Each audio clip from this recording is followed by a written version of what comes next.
Hi everyone, I'm Joel Baird, the General Manager of Missoula Community Access Television, inviting you to this, the very first Missoula Live show of the year 2020.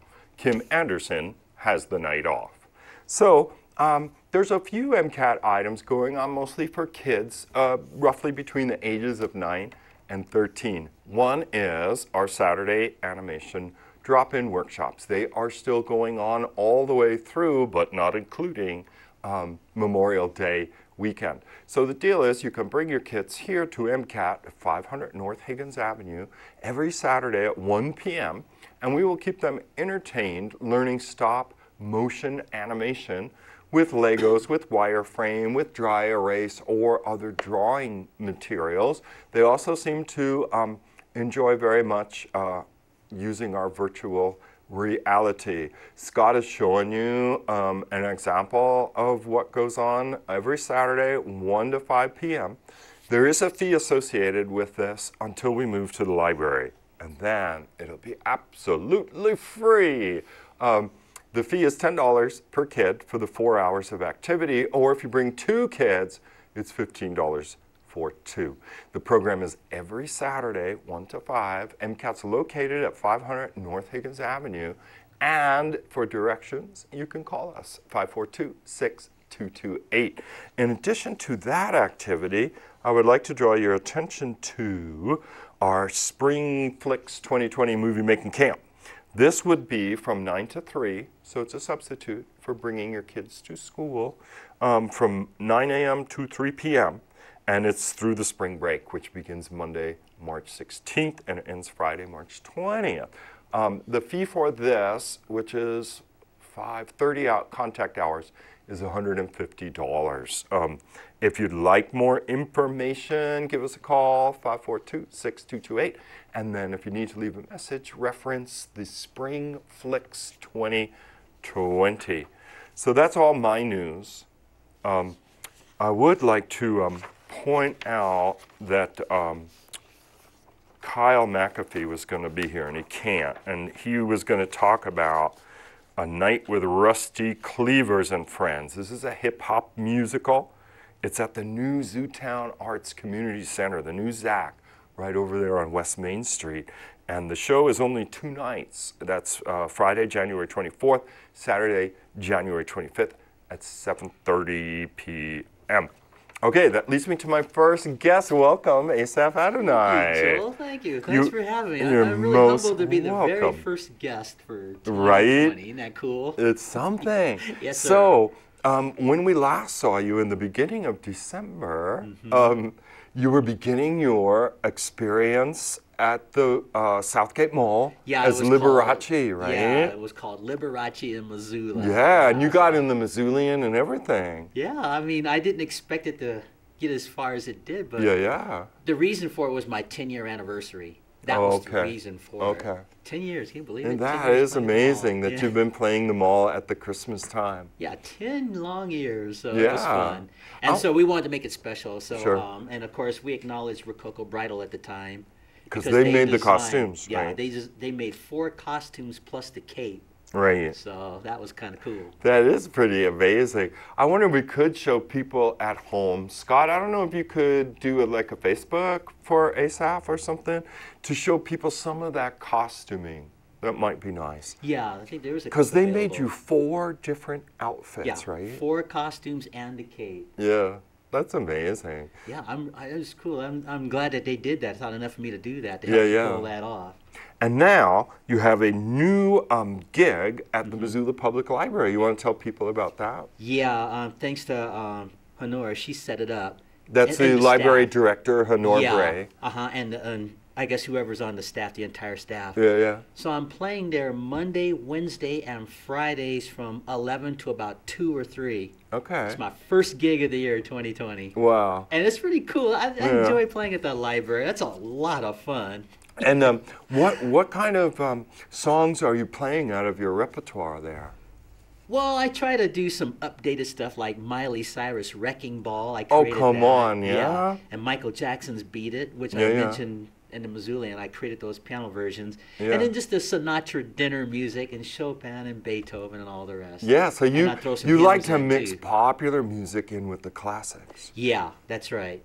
And the style that I have, one of my piano teachers, the late Marshall Coswell, he's the one that taught me how to do that, to take any popular song and put a classical spin on it. Right. And I trained for a whole year to do that. Wow. I practiced and practiced and practiced and yeah, that makes perfect, as I understand. Yeah, I'll still working. I want to be Liberace when I grow up. Right. And you're also doing a series on MCAT called Asaph Stories. Yeah, Asaph Adonai Stories. Yeah.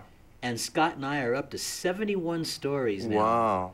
And so we start recording brand new stories this week, this coming Thursday. Yeah. And Bob Denver, the actor that plays Gilligan. That's going to be your first guy, right? First story. Yeah, I think he's the perfect person to do a story on for 2020. And a lot of your stories, now you did a story that I had suggested on Arlene Francis, remember? Yeah, the lady on What's My Line. She did that for like 20 years or something like that. And her son, Peter Gable, he's a motivational speaker. Right. And he actually sent me an email. Yeah, he knew about it, right? Yeah, he said, thanks, Asaph, for doing that story on my mom. Isn't that something? And he was going to be he was in Bozeman for a documentary. Yeah, they were doing some sort of a documentary tribute to Arlene Francis, or about her, I should say.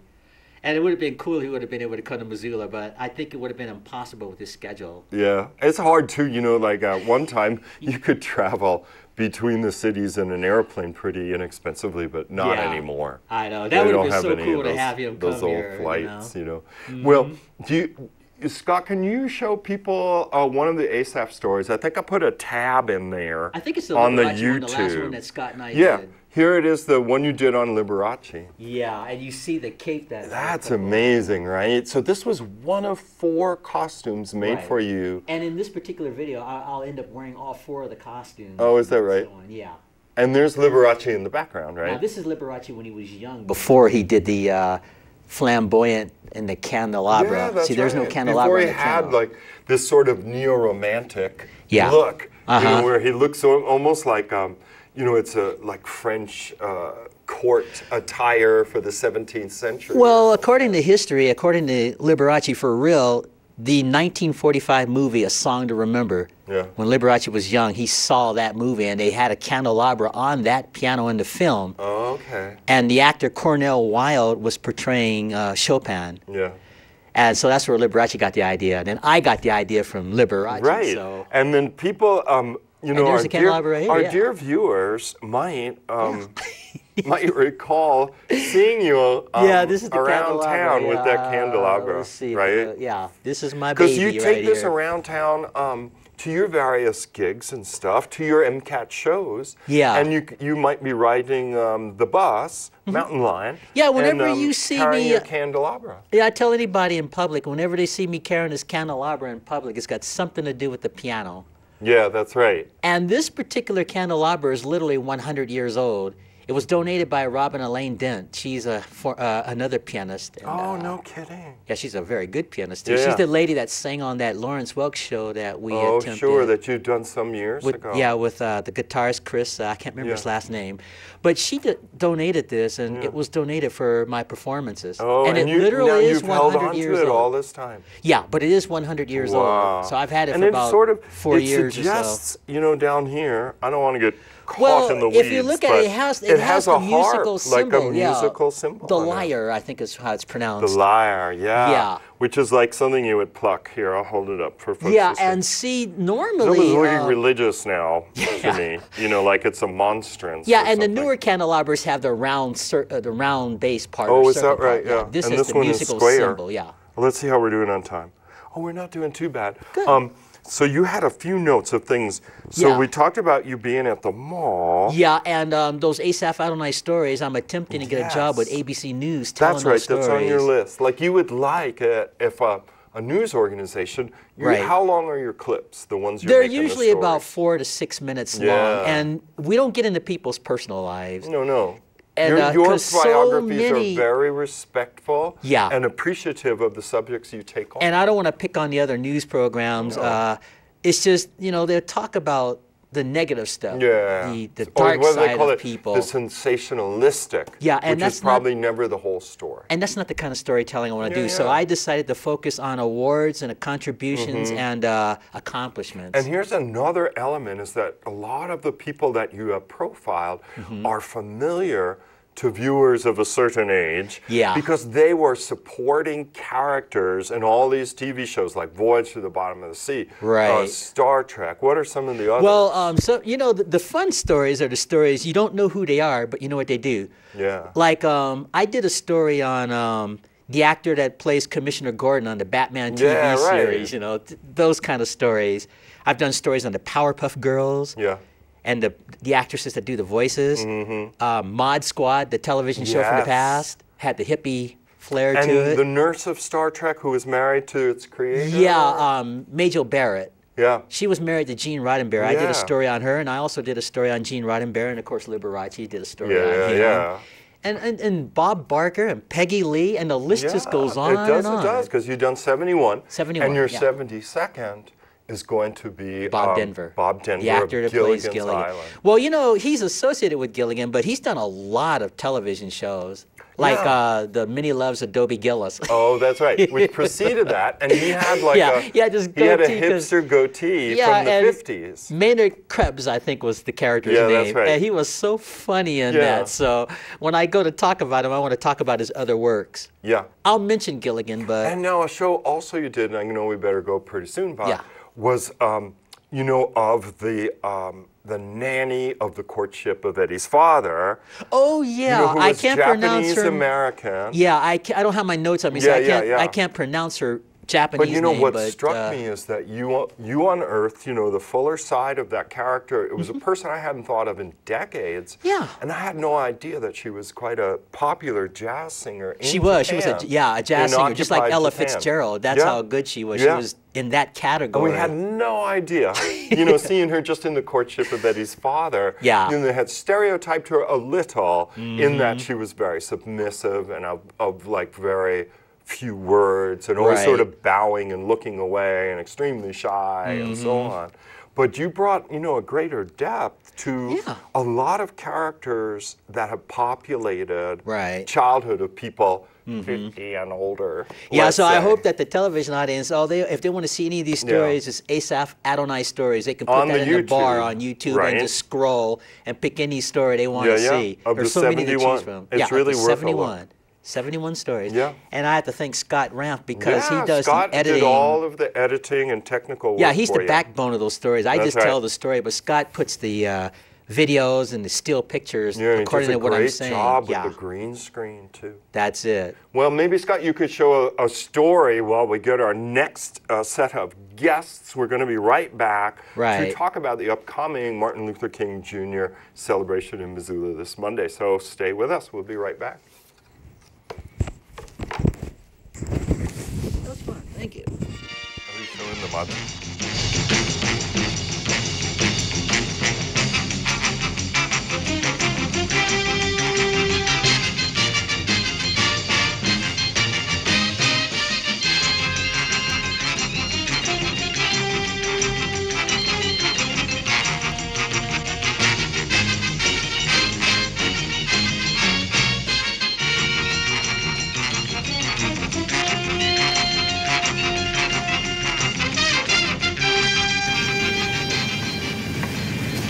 Greetings, ladies and gentlemen. I am your host, Asaph Adonai, and welcome to Asaph Adonai Stories. Link Hayes, his famous solid, keep the faith. They were the current slang of the day used on this television show that we're going to talk about in a moment. He also had sayings, dig it, groovy, and pad. And we're talking about a television show from the past called The Mod Squad. The Mod Squad is an American crime drama series that ran on ABC from 1968 to 1973. It starred Michael Cole, Clarence Williams III, and Peggy Lipton. And before we get to talking about the characters, let me tell you a little bit about the show. The iconic Cultural Council Police series earned 6 Emmy Award nominations, 4 Golden Globe nominations, and 1 for Peggy Lipton. It also received the Directors Guild of America Award. And they had an episode called Mother of Sorrow in 1970. And in 1997, it was ranked number 95 on TV Guide's 100 greatest episodes of all time. Now, the synopsis of the Mod Squad, basically, Michael Cole, born 1945, American actor, he plays Pete Cochran. And his character, he's a rich kid living in the Beverly Hills mansion. He steals a car, so his parents kick him out of the house, and that's how he begins to work undercover as an agent, because after being kicked out of the house, he is taken by Captain Adam Greer, who grooms his character, and instead of being incarcerated, puts him to work undercover. Now, Cole has appeared on television shows like Gunsmoke, Wonder Woman, The Love Boat. He's also appeared on General Hospital. He's just quite the actor, so you can look up his character. The second character, Clarence Williams III, born 1939. Williams began his acting career 2 years as a paratrooper after being a paratrooper for the C Company 506 Infantry in the 101st Airborne Division. He started in the 60s and hit his stride playing Link. He appeared in Deep Space Nine and a comedy called I'm Going to Get You, Sucker. But in Deep Space Nine, this is when he was older, and he also had a career that spanned 40 years, and he played Prince's tormented father in the movie Purple Rain in 1984. So you can look up information about Clarence Williams III. And finally, Peggy Lipton, born 1946. She plays the character Julie Barnes in the television series. And basically, her mother was running a prostitution ring, so she gets arrested for vagrancy to escape that lifestyle. Okay, folks, we are back. And I'm liking my complexion a lot more. I just warmed up. With me is Jamar, Murray, and Alex, and they have all come to talk about the Martin Luther King Jr. celebration coming up in Missoula this Monday. Welcome. Thank you guys for taking the time to be here. Thank you for having us. Murray, do you want to talk about the committee that came together to put this celebration on? Sure. Just a little bit about the history. The actual King holiday commemoration that we enjoy today, the legislation passed in, I think it's 1983, some years after his assassination. And in Montana, it really didn't, Montana didn't recognize it as a holiday until I believe 1992. Then Professor Harry Fritz, he was also a legislator from the University of Montana, sponsored a bill, carried a bill in the legislature, and it eventually passed. Yeah. Prior to that, in '91, some students on campus, in conjunction with the Black Student Union and some other folks on campus, under the direction of, again, then President George Dennison. Dennison was an incoming president at that time, and he demanded that we do something to commemorate the holiday. They got together and formed basically the beginning of the first committee. The actual first event didn't take place until 1992, and the committee from the university still exists. The local community grassroots committee kind of morphed together because the semester changed. There was a semester change. They went to the semester system. Oh, right, from the quarter. See, I attended under quarter system. Yeah, so did I. Yeah. You tell me how old you are. Right. Yeah, and there was a big break. I could sort of remember. There was winter quarter, though. Exactly. And then when we went to semester, it changed stuff. It changed, and it changed because the students weren't in for the holiday. Right. So the community committee got together and decided to do something on the actual day of the holiday to commemorate Dr. King, and we've been kind of moving forward since then. Great. And Jamar, Empower Montana is the fiscal agent, right? Absolutely, yes. For the event. And you guys, I mean, this fits right within the mission and focus of Empower Montana. And do you want to wax a little bit about what that is, like what Empower Montana sets out to do every day? Absolutely. Empower Montana's mission is to create more just and inclusive societies, and we do that by really focusing and building on communities, because we just really believe in the philosophy that communities have the support and resources that they need, and just sometimes need support in being able to actualize them. And this community and this community celebration from MLK Day is just an example of that. Murray mentioned that it's that it grew from the community, and Empower, even though Empower Montana is a fiscal sponsor for it, it's part of our philosophy and mission to ensure that this event isn't just seen as an Empower Montana event, but it really is a community agency. And we believe in utilizing platforms while we can, and we are really honored, and we're honored to have the opportunity to utilize our platform as a community nonprofit organization to support it. Right, Alex, let's bring you in. Did you learn about being on the committee? Is that your role in the day of celebration? Yes, that will be part of my role, and I'm also the Racial Justice Engagement Specialist for Empower Montana. Okay. But I will be helping out throughout the day and for all the weekend events. Excellent. Murray, how did it start? The committee, does it meet every month leading up to the event, or? There's your mic. Sorry. We've had different meeting times. We usually start a few months before the actual event. There's a lot that goes into it, and Jamar can tell you some of the logistics from that standpoint. But it's contacting people with the venue, it's contacting performers, it's securing donations, it's all sorts of different things that happen. So it takes quite a bit of effort to kind of pull this thing together. So to answer your question specifically, yeah, we meet sometimes several times after the event to kind of talk about how the event went and things we can do better next year.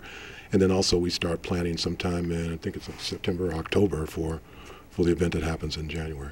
If somebody's watching, and Lord love them, they might be, and they want to help, to be on the committee, what ought they do to get involved, with the planning and all the volunteering that must go into putting it on? Okay, I'll pass the mic to Jamar, and you can tell a little bit more. Sure, absolutely. So if folks are looking to get involved with the MLK Day Committee, you can shoot either myself or Alex an email. My email is jamar@empowermt.org. Alex's is alex@empowermt.org.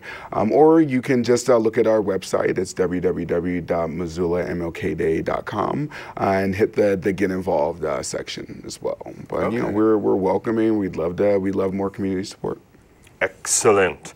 I've got the cheat notes, but you can certainly chime in as well. And why don't I bring my cheaters, my glasses? But I could see that a youth rally is being held at Roxy Theater at 5. So everyone's invited? Youth only? What's the deal? Yeah, pass it over. So everyone is invited. This is going to be led by the youth from our local schools. But we do also have other events going on, starting on Saturday and Sunday, and then going on through Monday. Oh, okay. Yeah. I didn't know, because I just, right. I went and typed this out or whatever. That's okay. I can discuss some of that. Yeah, please. So on Saturday, we have Asia Sherrard, who's going to be at the Missoula Art Museum doing a workshop talking about Blackout history. And that is for family and kids, so that's all welcoming. And that starts at 11 a.m. and goes until 12:30 p.m. And then after that, there is another class starting at 1 p.m. That is also at the Missoula Art Museum, and that is Let Us Be Dissatisfied Until a Look at Black Art and Civil Rights. And that will also be led by Asia Sherrard, and that is January 18th at 1 to 3 p.m. And that will be at the Missoula Art Museum. And then on Sunday, there is a movie. There's a movie at the UC Theater at the university, and that movie is Awake, A Dream from Standing Rock. And there is a discussion before and a discussion after, and so that would be pretty much from 5 to 7. And for more information, you can get on Facebook and look up Martin Luther King Day, and that would kind of take you to our link, the Missoula MLK Day Committee. So that's really where a lot of the information will be. And then that kind of leads us into Sunday, which Jamar can kind of explain in depth. And you have a mic. Yeah, You're covered. No, good. Yes, and so Sunday we are having, or sorry, on Monday rather, with the day of the event. Great. Right. So Monday, the day of the event, January 20th, we kick things off at 3 o'clock. We're having another film in discussion, another showing of Awake, A Dream from Standing Rock, and that's over at the Roxy Theater starting at 3, and that'll be over around 4:30. And from there, we'll roll right into our youth rally, which is led by, as Alex mentioned, local youth leaders, and they're sort of talking about the intersections of economic and racial justice.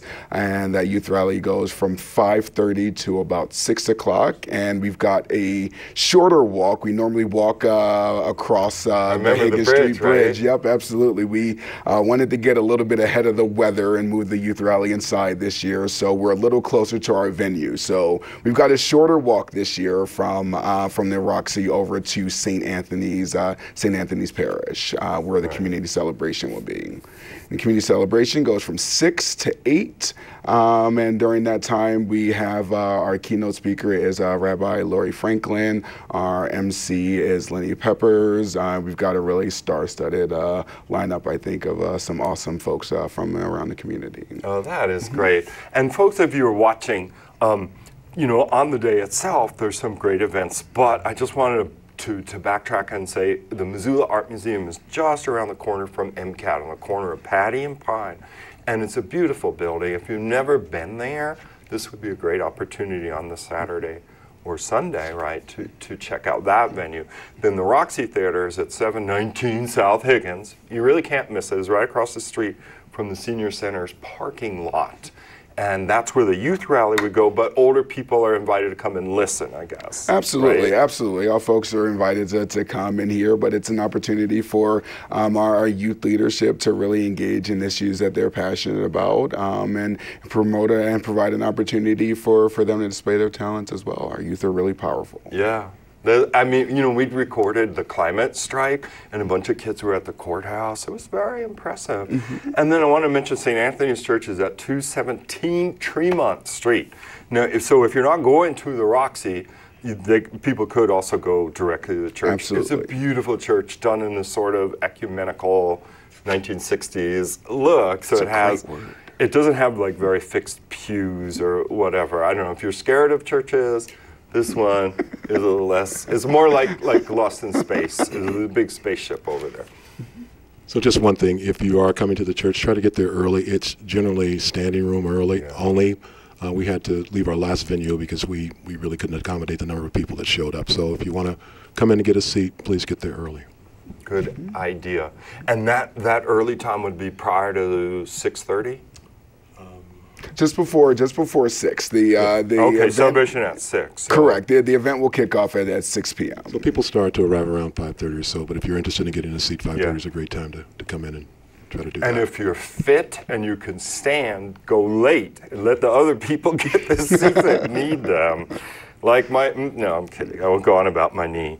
Well, this is great. Is there anything you want to add? Like, I wanted to make sure that people knew if they wanted to help put this on, that there was a way to reach out, you know, and say, I would like to be on the committee. And then we've covered events at Saturday and Sunday at the Missoula Art Museum. And anything we may have missed? Sunday is... So Saturday is at the MAM, and that would be family events starting at 11:30, and then adults for 1 to 3, led by Asia Shepherd. And then Sunday would be the Awake, the first screening of Awake, and that would be at the UC Theater, and that is at the University of Montana.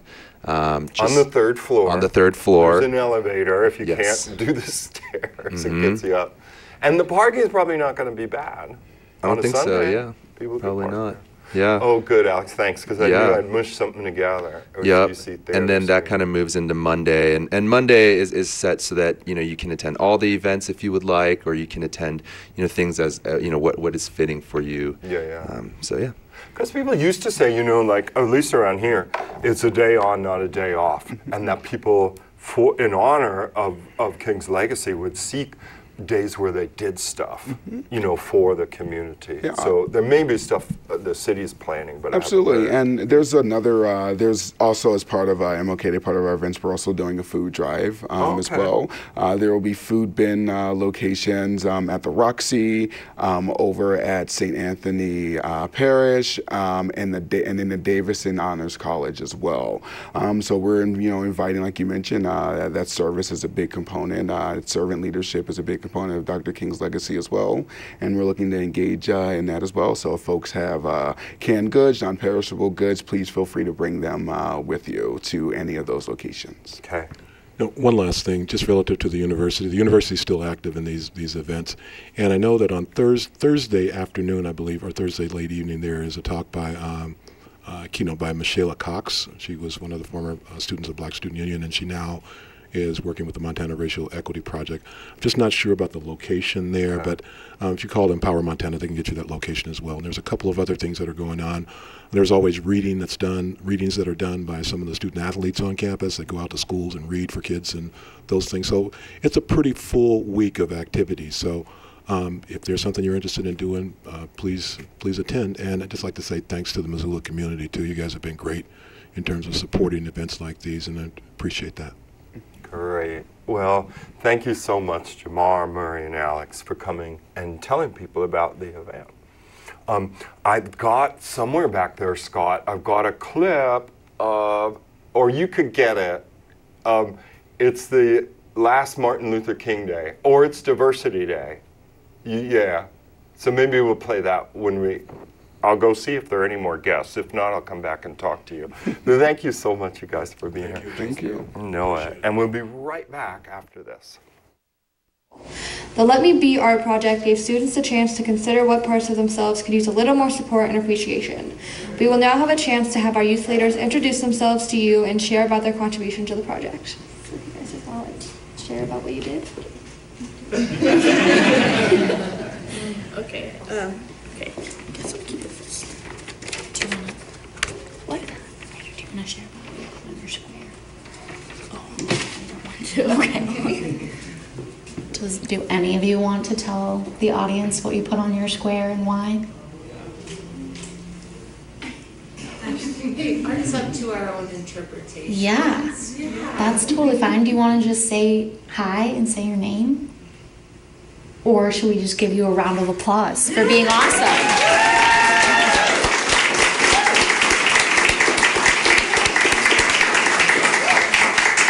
Well, I hope you all got to take a look at all of the squares downstairs. They were pretty powerful, and it was a really, really awesome project to get to witness. So thank you all for contributing and leading the way on that project.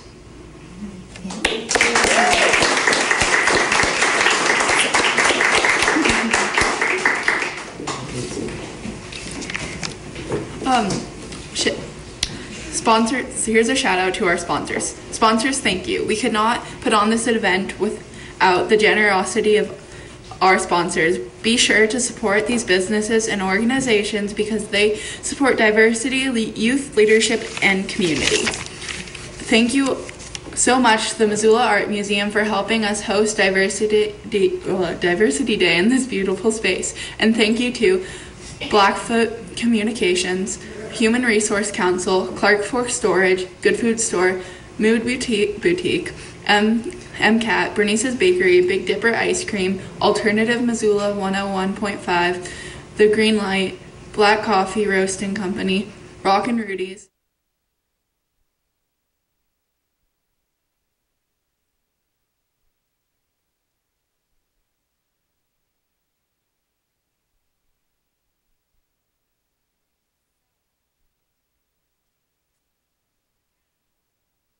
Show bass. Okay.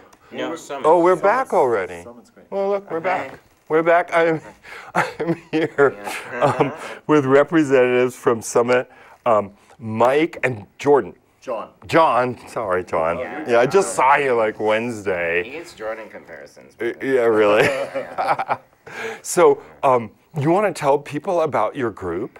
Yeah. So quickly, we're both employees of Summit Independent Living Center. Right. A local nonprofit that's existed here in Missoula for over 30 years. And there are, it's part of a collective, they're nationwide, I believe, over 400 centers for independent living across the country, 4 in Montana. And, you know, I've gone through trainings that last for days on what independent living is. But one of the founding people back in the 70s was a college student with, there's groups of college students that mobilized around the same time around access and, hey, we want, you know, we want to go to the football game, we want to go on a date, we want to go, you know, without these like grand ambitions of a movement, they just wanted to get stuff done.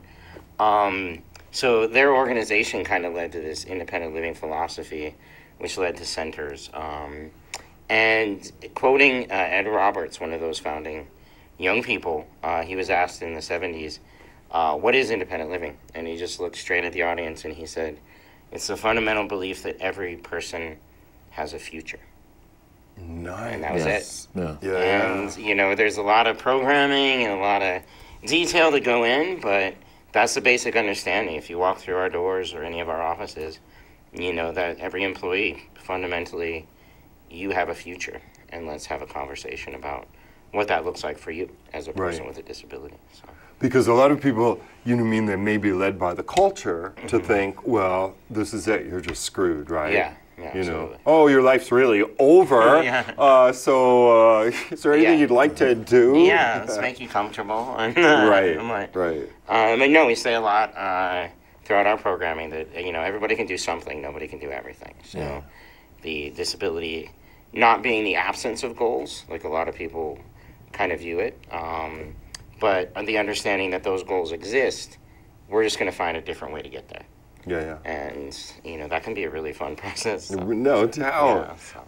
So Summit Center for Independent Living exists, right, to provide like encouragement, like a kind of, I get a psych bolstering feeling off you guys, like right now, right? Like, is that like it's not like an organized therapeutic situation necessarily, but you've had training, like a background, like the mindset of people that are challenged all the time, like how to keep that sunny side up, like how to keep that sense of perseverance up. For sure.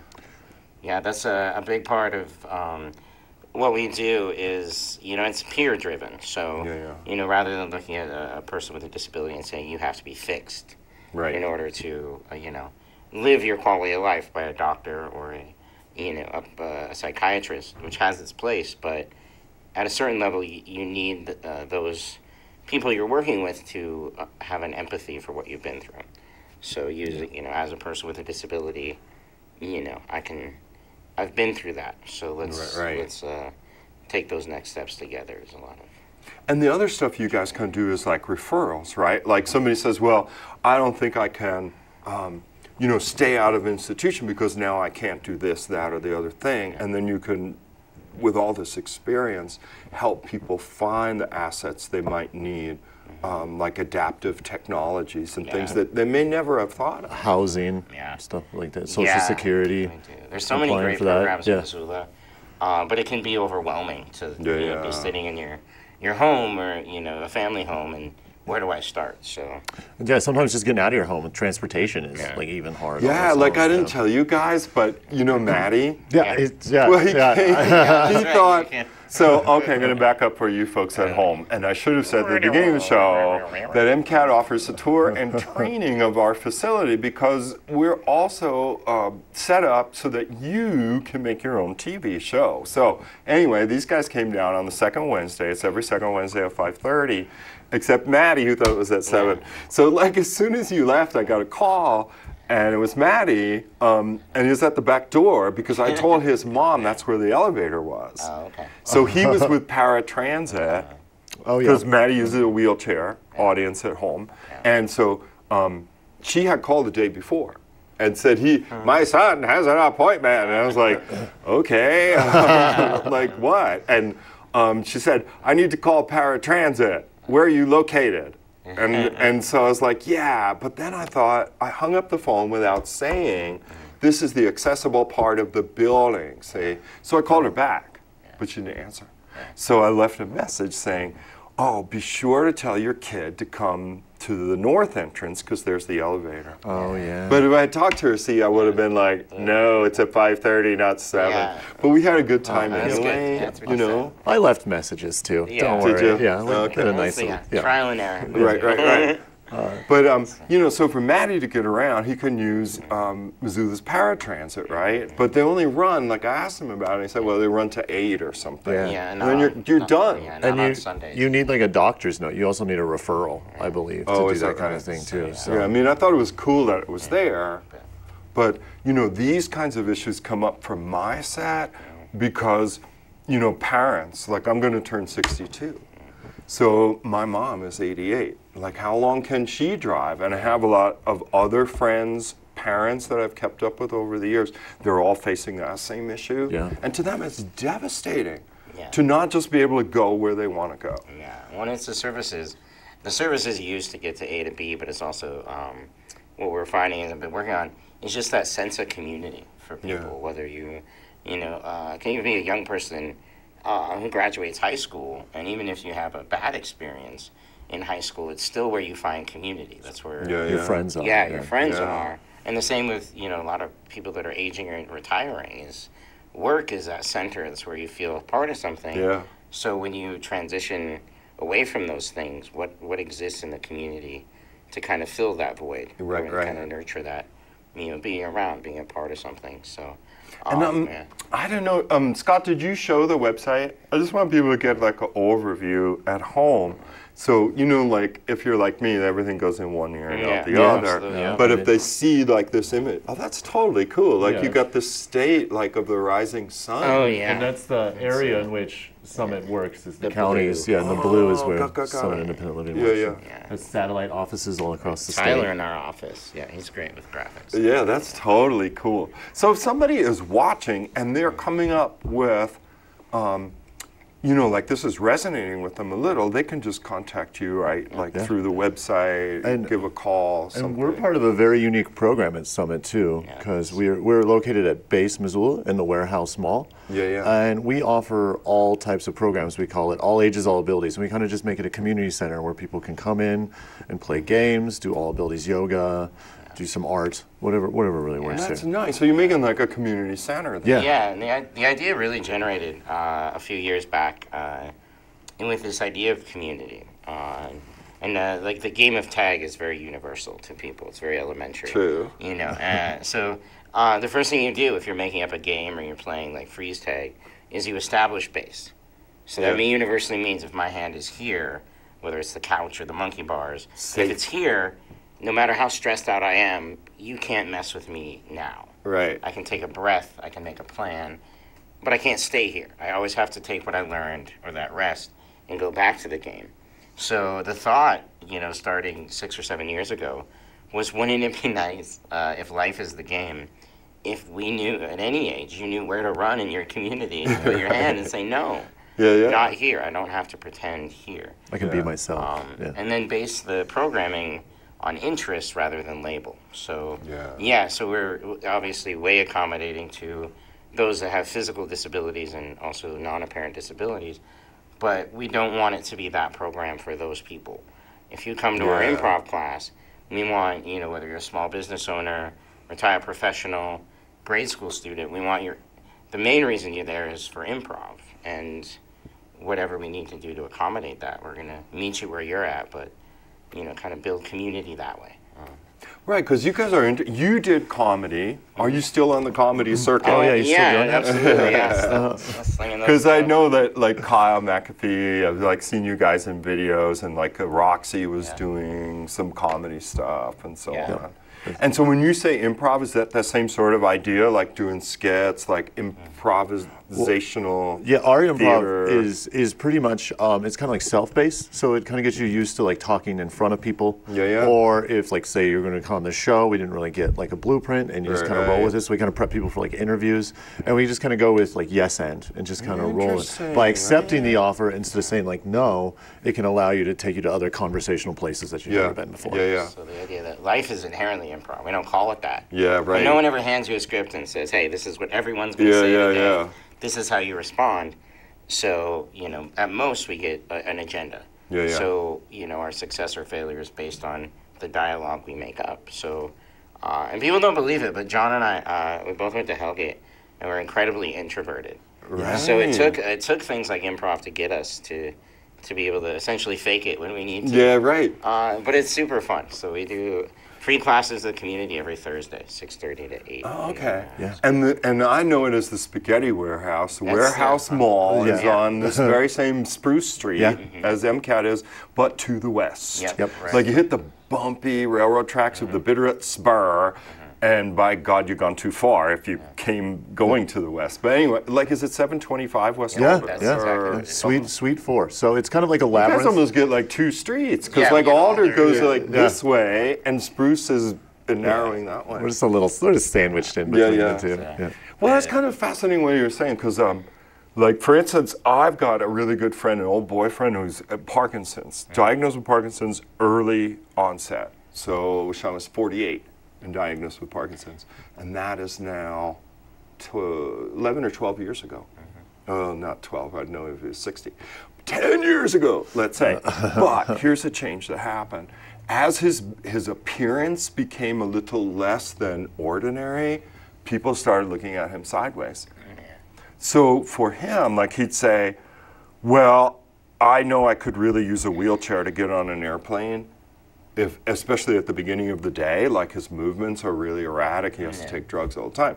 Well, he doesn't want to do it because he feels self-conscious. Everyone is looking at me, oh, look at that guy in the wheelchair, right? Yeah. And then if he feels better during the flight and he can get up and sort of walk, then he thinks everyone's looking at him, saying, look at that guy, he faked it. Yeah. He was the guy in the wheelchair, look at him, he's just walking out. Right. And what I had noted for him is life is such strong theater.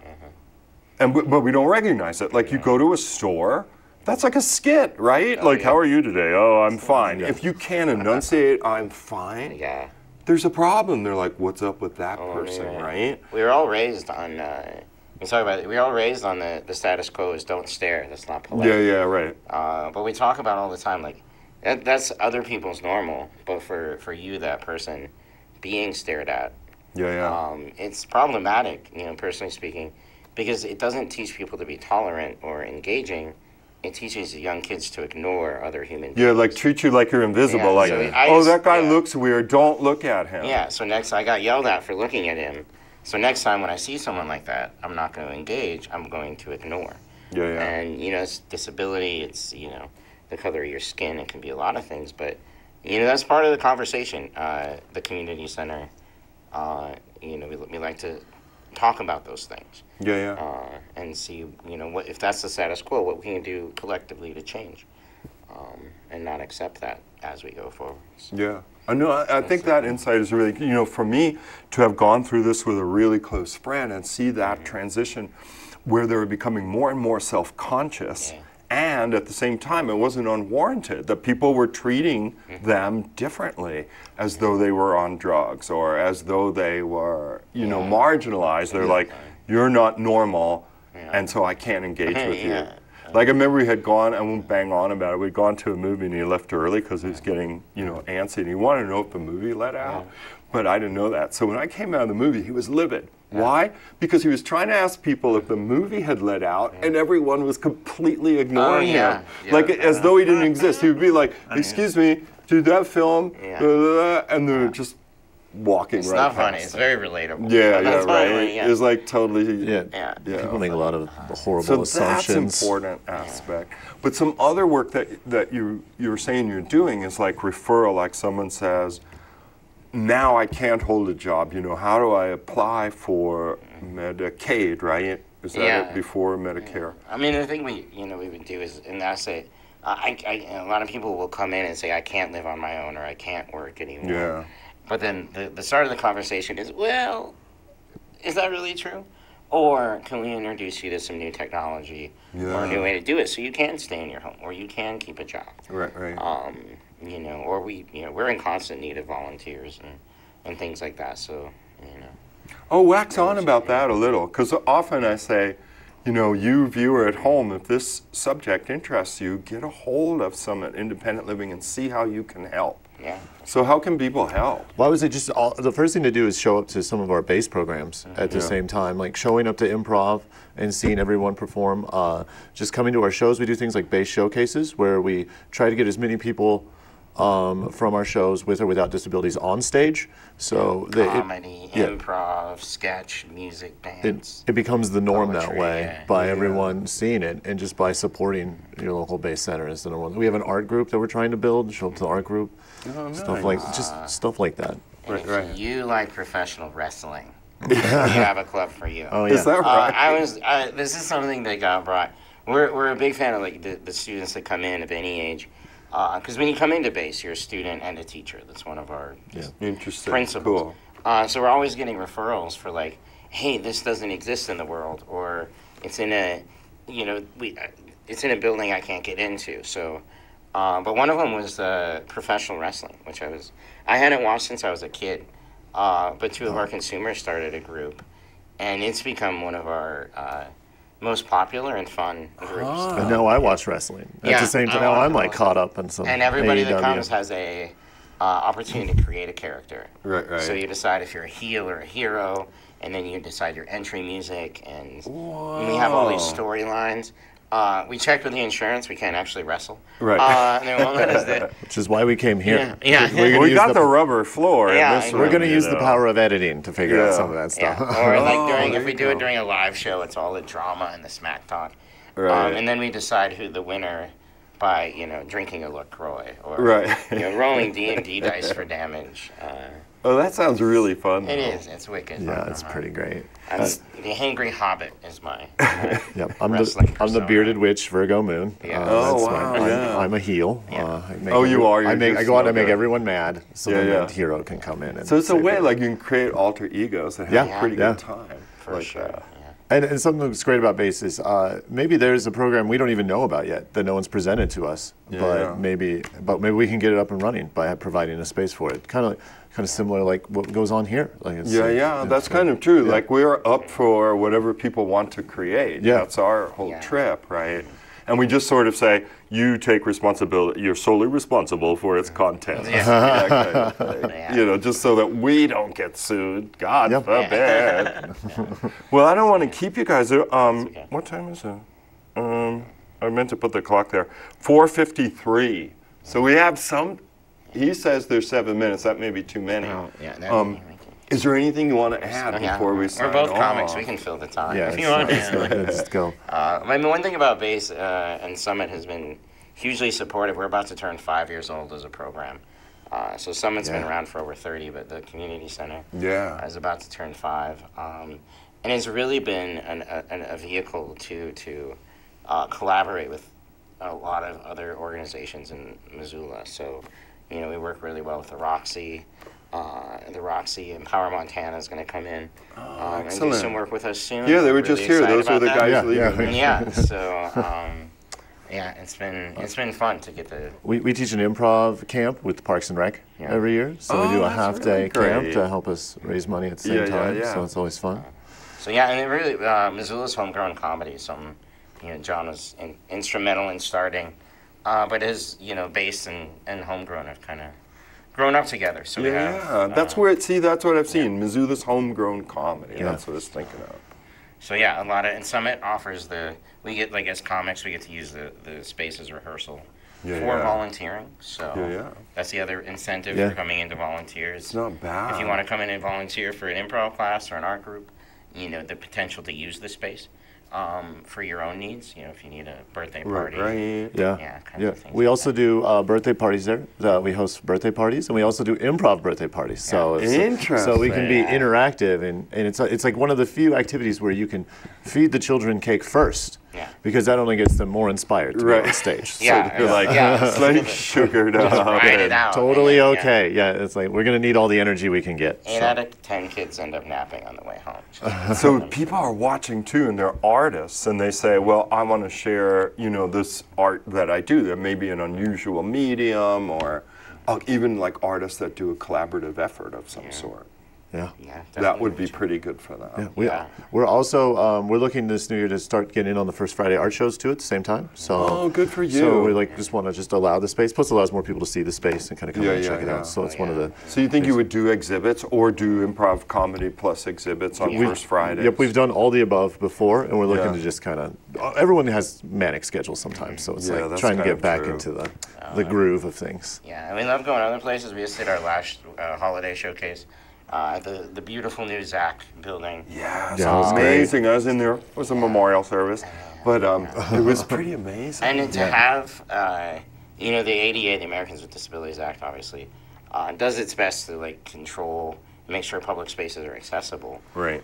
So like to view art, the law says you have to have an elevator. They're working on the elevator. Yeah, right? and you have to have seating.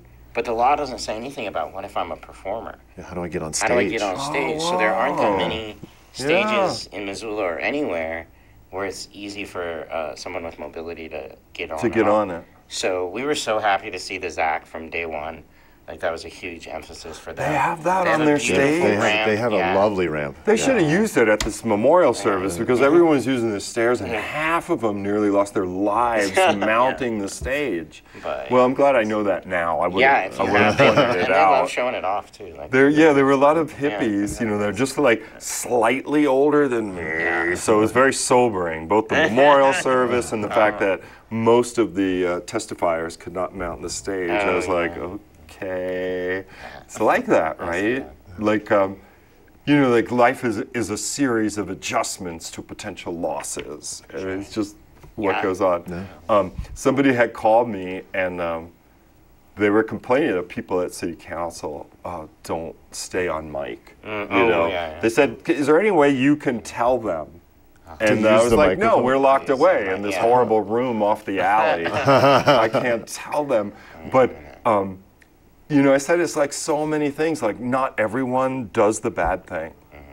So that you never get an unalloyed, like life really stinks or life is great. It just keeps changing between like great and stinky. You're just like all the time, constantly right? in the gray.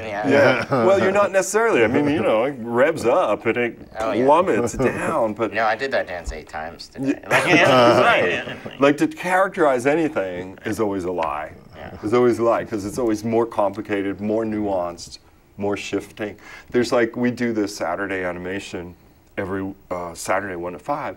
And there's a kid who comes that's diabetes type 1, right? And I thought he had like a cell phone strapped to him. It was his insulin pump. And I'm like, is that cell phone strapped to you? But it kind of refers to like what you're saying, where you get in trouble for noticing difference, and then sometimes you put your foot in it. Like I felt really bad. Like I was like, why is that cell phone strapped to your body? Oh wait, there's like a tube coming out of it. Saving and he's like, no, that's my insulin pump. And I'm like, oh, I'm so sorry. And he's like, well, don't be. I've never known anything other than this, which is also kind of that's tricky. true. Yeah, everybody has a different normal, and that's right. Like I think we grew up saying like there's no such thing as normal. Was the after school special? That's right. That was the after school takeaway. But it is. It's just understanding that your normal is different from mine. And that's not a bad thing inherently. Well, I do hope that people are watching and they know someone that could use Summit services, or you feel like you could use Summit services, and it could be something like Parkinson's, right, which changes people's mobility over time. I mean, that's profoundly. One of the biggest things, especially with students, and speaking personally, is this view that there is a hierarchy, that somehow this is more of a disability than this. Oh, right. And it's because of the symbols we use. It tells us where to park and pee. It's a white bald guy in a wheelchair. That doesn't describe me or John or half the people. So, but it's whatever your relationship with disability is, whether it's personal or if it's a family or member or friend, that's check us out. Right. The website, thank you for putting that up. Maybe do it again. I was saying we have 1 minute. Oh, and then Facebook. So Facebook, would it be Summit or Base would be better to go to on Facebook? For like the improv and the community center, it would be Base Missoula. And we tell people all the time, like, personally, like there's all kinds of programs I want to go to, but I get anxious because I Yeah. don't know what it looks like, and I don't know. Right. That's what how yeah. I feel. People need to know where the bathroom is Yeah. before they go to the facility. So we have a ton of some video, but a ton of pictures of our different programs. So Cool. if you're thinking about it, that's a great place to get a feel for Right. kind of the I characters. guess now we have. gotta go. No, Now look at that. We had all this leisure. Yeah. Yes, yes. Well, Mike, John, thank you so much for Yeah, taking the Joel, time thank you. today. This has been lovely. Yeah, you know that. And thank you, dear viewer, for taking the time to watch this first 2020 edition of Missoula Live. If you know of a group and you'd like to see them on this program, give us a call. At MCAT, the number is 542-6228. For MCAT, I'm Joel Baird. We'll see you next time.